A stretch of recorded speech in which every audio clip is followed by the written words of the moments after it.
Bismillahirrahmanirrahim.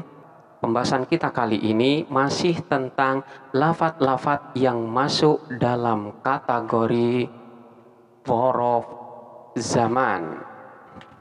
Yang pertama adalah lafadz baina atau bainama. Untuk lafadz baina di sini maknanya adalah wasata. Artinya di antara. Selanjutnya untuk lafadz bainama yaitu baina ditambah dengan ma zaidah, maka maknanya di sini adalah id atau tatkala dan masuk di dalam kategori dzaraf zaman ghairu mutasharrif. Manakala lafadz bainama di sini nanti di i'rab bisa langsung dijadikan sebagai satu lafadz yaitu bainama atau bisa juga dipisah baina dan ma.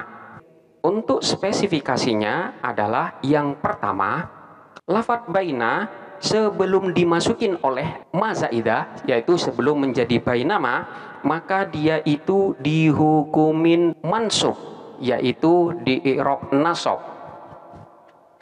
Ini khusus sebelum dimasukin oleh ma. Lalu manakala sudah dimasukin oleh ma, maka di sini dihukumin mabni sukun. Jadi sekali lagi, untuk lafadz baina ini dihukumin mansub, sementara untuk lafadz bainama ini dihukumin mabni sukun. Kemudian yang kedua, di sini harus mudhof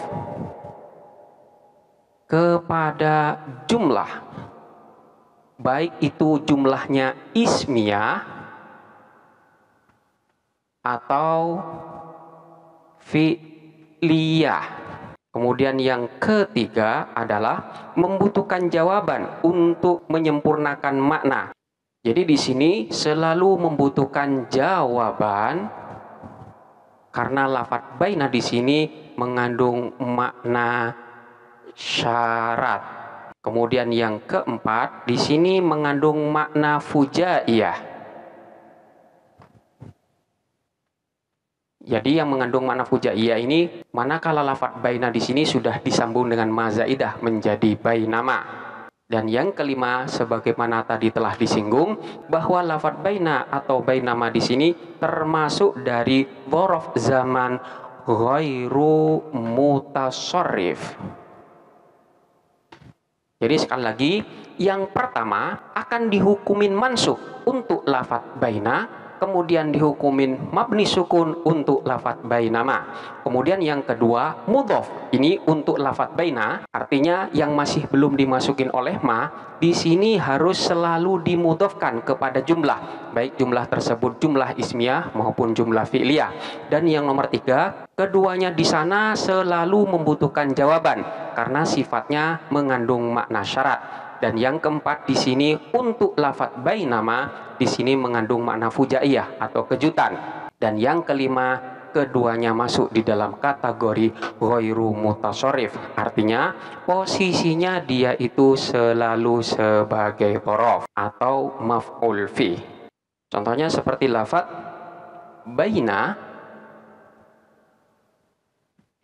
atau bainama nahnu fit thariq jaa al-ustad.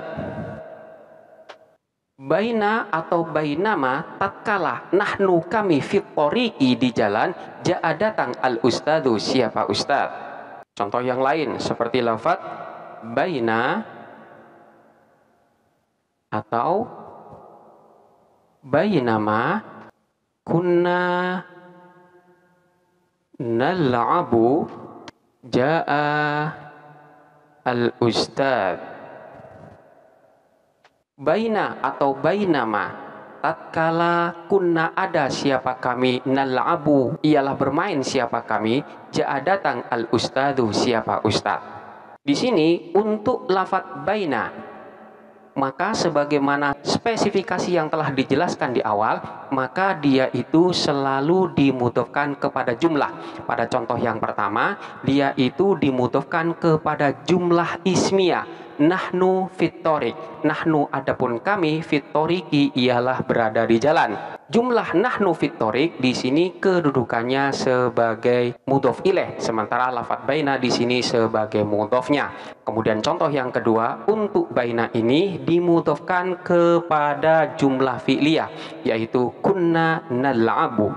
Di sini adalah jumlah fi'liyah yang terdiri dari fi'il dan fa'il, sementara lafadz baina di sini adalah sebagai mudhofnya. Pada kedua lafadz ini boleh pula ditambah dengan lafadz id. Jadi bainama nahnu fit thoriq id jaa al ustad, atau bainama kunna nal'abu id jaa al ustad. Bainama tatkala nahnu adapun kami fit thoriqi ialah berada di jalan, id tiba-tiba jaa datang al ustadu siapa ustad, atau bainama tatkala kunna ada siapa kami nal'abu ialah bermain siapa kami, id tiba-tiba jaa datang al ustadu siapa ustad. Jadi boleh juga ditambah dengan id yang diletakkan sebelum jumlah yang menjadi jawaban. Kemudian hukum daripada baina dan bainama pada kedua contoh ini, manakala di sini tidak ditambah dengan ma zaidah yaitu baina, maka di sini hukumnya nasab sebagai dzaraf zaman. Begitu juga dengan lafadz baina yang di bawah. Kemudian untuk kedua lafadz baina yang atas dan yang bawah di sini semuanya dihukumin mabni sukun. Mahalnya tetap mahal nasab sebagai dzaraf, tetapi hukumnya di sini dimabnikan sukun. Jadi manakala di i'rab untuk lafadz baina, baina ismun dzarfiyun. Baina ini adalah termasuk isim dzaraf mansubun yang dinasobkan, wa alamatu nasbihi fathatun dhahiratun fi akhirih, yaitu dengan fathah yang tampak di akhirnya. Kemudian untuk lafadz bainama, lafadz bainama ini boleh di-i'rab sekaligus, artinya lafadznya dijadikan satu yaitu bainama, atau boleh juga dipisah yaitu bainah dengan ma. Manakala dijadikan satu, maka i'rabnya adalah bainama ismun dzarfiyun, adalah termasuk isim dzaraf mabniun ala sukun yang dimabnikan sukun, karena memang di sini diakhirin dengan alif yang mana alif tidak dapat menerima harkat. Jadi mabniun ala sukun yang dimabnikan dengan sukun fi mahalli nasbin ala dzarfiyah az-zamaniyah yang berada di dalam mahal nasab sebagai dzaraf zaman. Ini adalah i'roban lafadz bainama yang dijadikan satu, tidak dipisah.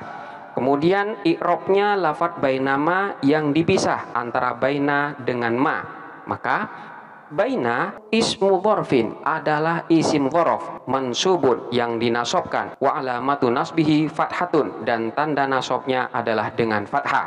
Kemudian ma harfun zaidun, ma di sini adalah huruf zaidah, huruf tambahan mabniun ala sukuni yang dimabnikan atas sukun, la mahalla lahu minal i'rab yang tidak memiliki kedudukan di dalam i'rab. Ini manakala i'rab daripada lafadz bainama di sini dipisah antara baina dengan ma. Selanjutnya, sebagaimana tadi telah disinggung bahwa untuk lafadz baina di sini harus selalu dimudhofkan kepada jumlah. Lalu bagaimana dengan lafadz bainama? Lafadz bainama di sini karena memang posisinya selalu nempel dengan ma zaidah, maka sudah dianggap cukup untuk mewakilin syarat idhofahnya. Artinya jumlah yang jatuh setelahnya itu tidak perlu dijadikan sebagai mudhof ilaihnya. Dalam artian lafadz ma ini dicukupkan untuk mewakilin dari mudhof ilaihnya. Sekali lagi, untuk lafadz bainama di sini tidak perlu menjadikan jumlah yang jatuh setelahnya itu sebagai mudhof ilaihnya, karena pada lafadz bainama di sini selalu menempel ma zaidah, dan ma zaidah ini sudah dicukupkan sebagai wakil dari mudhof ilaihnya. Maka jumlah yang jatuh setelahnya ini akan dianggap sebagai jumlah permulaan atau jumlah ibtidaiyah. Beda dengan lafadz baina yang mana jumlah yang jatuh setelahnya itu akan dijadikan sebagai mudhof ilaihnya. Ini adalah penjelasan tentang baina dan bainama. Selanjutnya adalah lafadz raitha. atau lafat roithama. Lafat roitha ini merupakan bentuk masdar dari kata kerja, berasal dari lafat rotha yarithu roithan. Maknanya adalah lambat atau melambatkan atau lama menunggu. Namun setelah lafaz roitha dan lafaz roithama di sini masuk di dalam kategori dzaraf zaman, maka arti yang dimaksud di sana adalah takaran waktu. Maknanya adalah hingga atau sampai.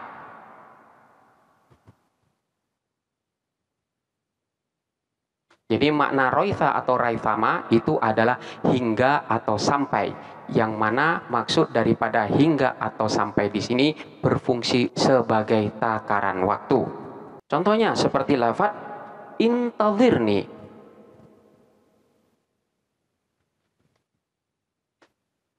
Roitha atau roithama jituka. Intadhirni, intadhir hendaklah menunggu, siapa kamu, ni kepadaku. Roitha atau roithama jituka. Roitha atau roithama hingga jitu datang siapa aku ka kepadamu. Tunggulah aku hingga aku datang. Takaran waktu dari saya harus menunggu ini adalah hingga aku datang. Jadi sampai berapa lama saya harus menunggu, takarannya adalah sampai aku datang. Ini adalah makna daripada lafaz roitha atau roithama yang telah dijadikan sebagai dzaraf zaman.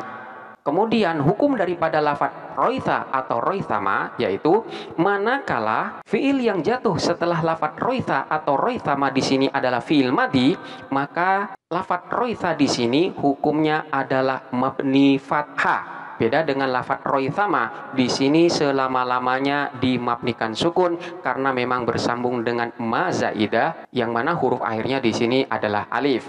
Jadi untuk lafaz roitha, manakala fiil yang jatuh setelahnya itu adalah fiil madhi, maka lafaz roitha di sini hukumnya adalah mabni fathah. Namun manakala fiil yang jatuh setelahnya di sana adalah fiil mudhari, maka di sana dihukumin nasab dan tanda nasabnya adalah dengan fathah. Seumpama di sini fiilnya adalah fiil mudhari. Jadi aji'uka, intadhirni roitha aji'uka, tunggulah aku hingga aku datang. Maka hukum daripada lafaz roitha di sini adalah nasab dan tanda nasabnya di sini dengan menggunakan fathah yang tampak. Sekali lagi, manakala lafaz roitha di sini kalimat fiil yang jatuh setelahnya adalah fiil madhi, maka roitha di sini hukumnya adalah mabni fathah. Namun manakala fiilnya di sini berupa fiil mudhari, maka roitha di sini hukumnya nasab dan tanda nasabnya dengan fathah. Dinasobkan sebagai dzaraf zaman. Beda halnya dengan lafaz roithama yang hukumnya selalu dimabnikan sukun. Ini apabila digabung atau dijadikan menjadi satu. Manakala dipisah roitha dan ma, maka hukumnya sama dengan roitha yang pertama. Jadi apabila lafaz roitha di sini di i'rab dengan contoh intadhirni roitha jituka, yaitu fiil yang jatuh setelahnya di sini adalah fiil madhi, maka akan menjadi roitha ismun dzarfiyun. Roitha di sini adalah isim dzaraf mabniun alal fathi yang hukumnya dimabnikan fathah fi mahalli nasbin ala dzarfiyah az-zamaniyah yang di i'rab nasab berkedudukan sebagai dzaraf zaman. Kemudian manakala contohnya adalah intadhirni roitha aji'uka, jadi fiil yang jatuh setelahnya di sini adalah fiil mudhari, maka i'rabnya adalah roitha ismun dzarfiyun, adalah isim dzaraf mansubun yang dinasobkan, wa alamatun nasbihi fathatun dhahiratun fi akhiri, yaitu tanda nasabnya dengan menggunakan fathah yang tampak.